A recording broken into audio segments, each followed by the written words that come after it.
আসসালামু আলাইকুম। আজকে আমি লাউ তরকারি দিয়ে টক রান্না করব।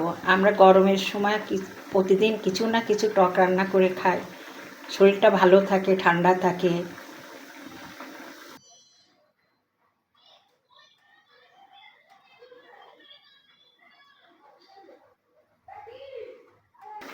লাউর ভিতরে প্রথমে আমি তেঁতুল দেব, তারপরে একটু গুড় দেব।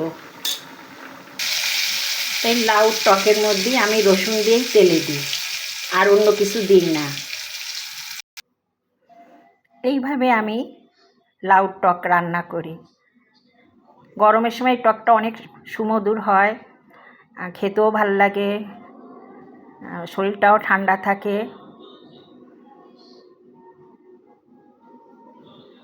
ভালো থাকবেন আপনারা।